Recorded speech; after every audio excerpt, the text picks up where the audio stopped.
On the afternoon of June 27, 1997, a 42-year-old man named Michael Swango walked through O'Hare International Airport in Chicago. He was on his way to Saudi Arabia, where he had just been offered a prestigious position as a doctor at a hospital in Dhahran. For Swango, this was exactly what he needed, a fresh start in a new country where nobody knew his past. But as Swango approached the customs checkpoint, something unexpected happened. An alert immigration officer ran his name through the computer system. And within seconds, the officer's screen lit up with a federal warrant. Before Swango could board his flight, federal agents surrounded him and placed him under arrest. What investigators would eventually uncover about this clean-cut, charming doctor would shock the medical community and terrify the nation. Because Michael Swango wasn't just a physician, he was one of the most prolific serial killers in American history, a man who had spent over a decade using his medical credentials to poison and murder his own patients.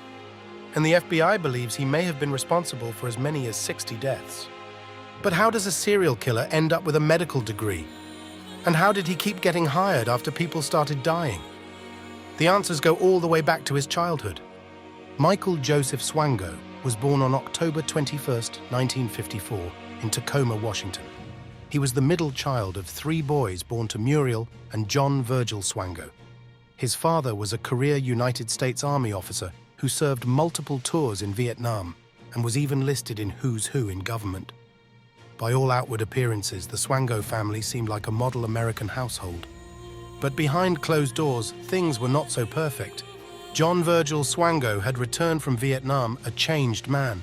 He struggled with severe depression and alcoholism, and he would often tell his sons graphic stories about combat killings he had participated in during the war. Eventually, the marriage fell apart, and Michael's parents divorced. After that, Michael rarely saw his father and became extremely close to his mother instead.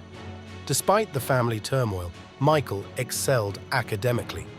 The family had moved to Quincy, Illinois, and Michael became the valedictorian of his 1972 graduating class at Quincy Catholic Boys High School. He played clarinet in the school band and was known as one of the brightest students his teachers had ever seen. After high school, he enlisted in the Marine Corps, where he received an honorable discharge in 1980. But even as a young man, there were signs that something was deeply wrong with Michael Swango. Since the age of 3, he had been fascinated by violent death. He kept scrapbooks filled with newspaper clippings about disasters, accidents, murders, and crime scenes. The more graphic the images, the more interested he seemed to be. He was particularly obsessed with the Holocaust and collected detailed photographs from concentration camps. When his father died in 1982, Michael attended the funeral.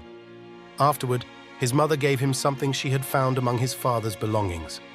It was a scrapbook, similar to the ones Michael had been keeping his entire life, filled with gruesome images of death and violence. When Swango saw it, he reportedly said something that should have been a warning to everyone around him. He said that he guessed his dad wasn't such a bad guy after all. After the Marines, Swango enrolled at Quincy College, where he graduated summa cum laude and won the American Chemical Society Award. He then enrolled in Southern Illinois University School of Medicine, determined to become a doctor. And this is where the real trouble began. During his time at SIU, Swango's classmates and professors noticed disturbing behavior. Although he was brilliant, he was also incredibly lazy about his actual medical studies. He seemed far more interested in working as an ambulance attendant than in learning how to be a doctor. He would regularly commute over 100 miles to work ambulance shifts, even though it was against school regulations. And then there was the matter of his patients. An alarming number of patients assigned to Swango ended up coding, which is medical terminology for suffering life-threatening emergencies. At least 5 of his patients died under mysterious circumstances. His classmates started noticing, and they began calling him by a dark nickname. They called him 00 Swango, like the fictional spy James Bond. They joked that he seemed to have a license to kill. Despite these red flags, Swango managed to graduate from medical school in 1983, and somehow he was accepted into the prestigious neurosurgery internship program at Ohio State University Medical Center. This is where Michael Swango would claim his first confirmed victim. In January of 1984, a 19-year-old gymnast named Cynthia Ann McGee was recovering at Ohio State's hospital. She had been in a car accident 2 months earlier and was doing well.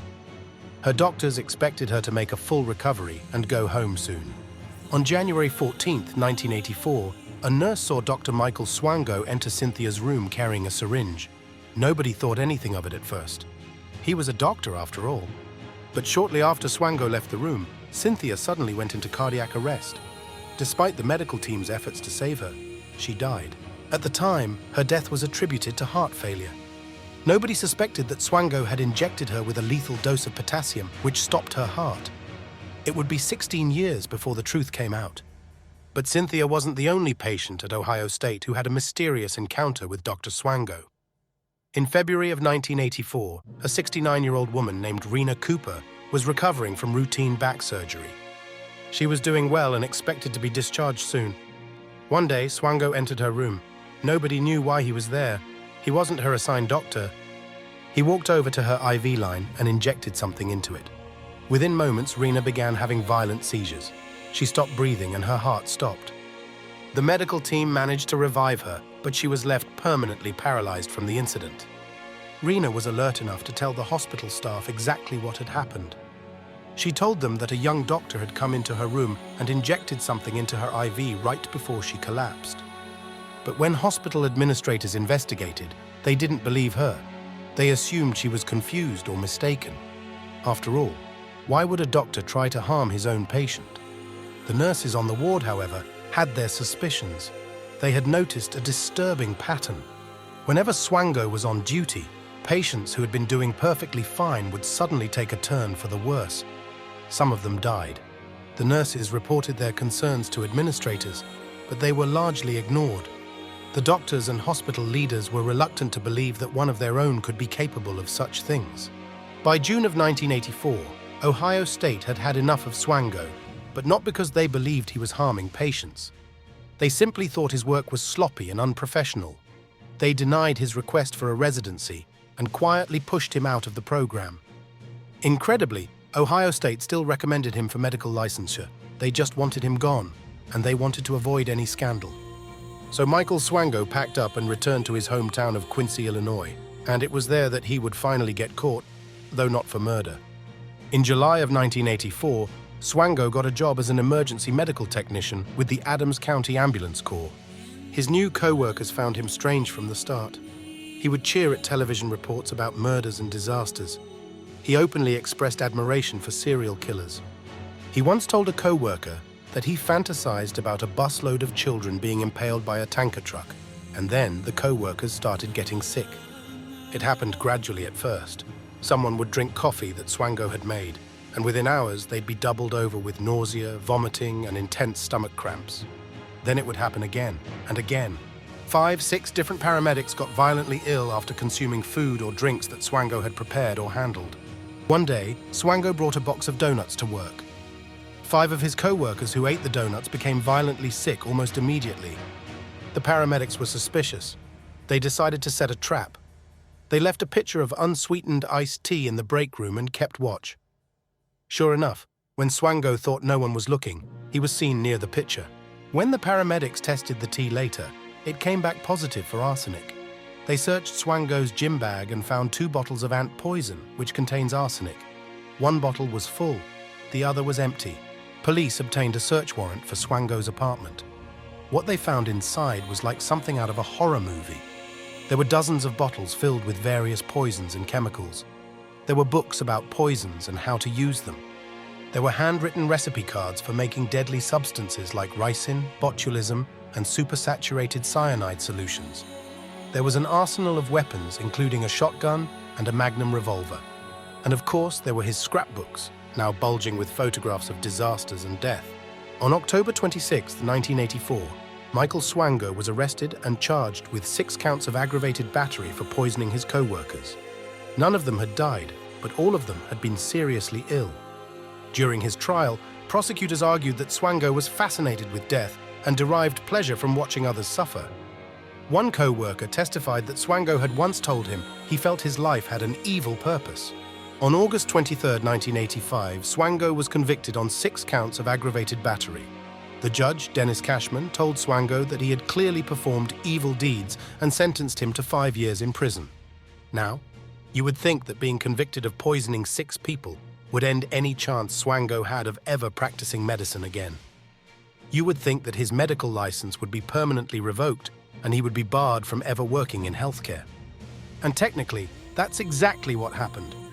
His medical licenses in both Illinois and Ohio were revoked, but Michael Swango was released from prison after serving only 2 years, and what he did next defies all logic. He simply lied his way back into the medical profession. After his release in 1987, Swango found work at various jobs, including as a counselor at a career development center in Virginia. He was eventually fired from that job after he was caught working on his scrapbook of disasters during work hours. In 1991, Swango legally changed his name to Daniel J. Adams and began applying to medical residency programs using forged documents. He created fake paperwork from the Illinois Department of Corrections that claimed his conviction was merely a misdemeanor for a bar fight and that he had only served 6 months in prison. Incredibly, it worked. In 1992, Swango was accepted into an internal medicine residency program at the University of South Dakota, which placed him at the Veterans Affairs Medical Center in Sioux Falls. For a few months, he worked there without incident. But then he made a mistake. He applied to join the American Medical Association, which conducted a more thorough background check. The AMA discovered his real criminal history and immediately notified the hospital. Swango was quietly fired. But instead of reporting him to law enforcement or warning other hospitals, the administrators simply let him go. They wanted to avoid a scandal. So Swango moved on. Using more forged documents and lies about his past, he applied for a residency at the State University of New York at Stony Brook in 1993. Incredibly, he was accepted again. This time, his residency placed him at the Veterans Affairs Medical Center in Northport, New York. And this is where Michael Swango would kill again. On his very second day at the Northport VA, a patient named Dominic Buffalino, who had been recovering normally, suddenly fell into a coma and died. Nobody connected his death to the new resident doctor. Over the following months, 3 more patients died under Swango's care. Their names were Thomas Samarco, age 73, George Ciano, age 60, and Aldo Serini, age 62. All 3 were veterans. All 3 had been doing well before Swango became their doctor, and all 3 died suddenly and inexplicably. The nurses at Northport began to notice a disturbing pattern, just as the nurses at Ohio State had noticed years before. Whenever Dr. Swango was on duty, patients seemed to crash for no apparent reason. Some staff members saw him entering patients' rooms with syringes when he had no medical reason to be there. In at least 2 cases, Swango told the medical staff that patients' families had issued "do not resuscitate" orders, when in fact, no such orders had been given. Eventually, someone at Stony Brook learned about Swango's real criminal history. He was immediately fired and effectively blacklisted from practicing medicine in the United States. Federal investigators began looking into his activities, but before they could build a case against him, Swango fled the country. In November of 1994, Michael Swango arrived in Zimbabwe, Africa. Using forged credentials, he obtained a position as a physician at the Manena Lutheran Mission Hospital, a small facility in a rural area south of Bulawayo. The hospital was desperate for doctors, and Swango presented himself as an American physician who wanted to help the poor people of Africa. At first, the staff at Manena were grateful to have him. He worked long hours and made improvements to the hospital's procedures. But then the deaths started. A woman named Rhoda Malamvana was admitted with burns and was recovering well. After Swango took over her care, her condition suddenly deteriorated. She died shortly thereafter. A patient named Kanias Mzaziwa woke one night to find Swango standing over his bed with a needle in his arm. Swango smiled and waved goodbye to him. Within minutes, Mzaziwa began feeling scalding hot all over, then nauseous, then paralyzed. He survived, but barely. The nurses at Maneni became terrified. They began calling Swango the Angel of Death. They reported their suspicions to the hospital's medical director, Dr. Christopher Zishiri, who had the police search Swango's cottage. Inside, they found an extensive array of drugs, syringes still filled with unknown liquids and various chemicals. Swango was suspended from the hospital. Zimbabwean authorities began investigating him for poisoning at least 7 patients, 5 of whom had died. But before they could arrest him, Swango hired a prominent local lawyer and managed to slip out of the country. He fled to Zambia, then to Namibia, and eventually to Europe. staying one step ahead of the authorities. In March of 1997, Swango applied for yet another medical position, this time at the Royal Hospital in Dhahran, Saudi Arabia. Amazingly, he was offered the job. All he needed to do was return to the United States to renew his work visa, and that's when his luck finally ran out. On June 27, 1997, when Swango arrived at O'Hare Airport in Chicago for his connecting flight to Saudi Arabia, that alert customs agent ran his name through the system. A federal warrant for fraud charges popped up. Swango was arrested on the spot. The charge was relatively minor. He was accused of lying on his job application to Stony Brook and illegally prescribing narcotics. He pleaded guilty and was sentenced to 3.5 years in federal prison. But federal prosecutors knew they had a serial killer in their custody.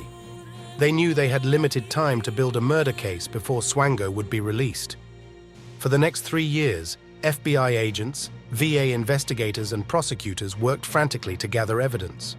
They exhumed the bodies of Thomas Samarco, George Ciano and Aldo Serini from the Northport VA. Forensic tests confirmed what investigators had suspected. All 3 men had been poisoned with lethal substances. They also found evidence that Swango had killed Cynthia McGee at Ohio State back in 1984 by injecting her with potassium. And they found evidence that he had paralyzed Rena Cooper with an injection. On July 11, 2000, just days before Swango was scheduled to be released from prison on the fraud charge, federal prosecutors filed murder charges against him. He was charged with 3 counts of murder for the deaths at Northport, plus 1 count of assault, and multiple counts of fraud. Swango faced the death penalty in New York. He also faced extradition to Zimbabwe, where authorities had issued a warrant for his arrest on charges of poisoning 7 patients, 5 of them fatally. In Zimbabwe, he would almost certainly have faced execution. Faced with these possibilities, Swango agreed to a plea deal.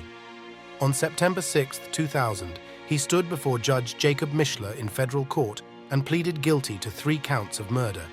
At his sentencing hearing, prosecutors read passages from Swango's personal notebook. The entries described the joy and thrill he felt while committing his crimes.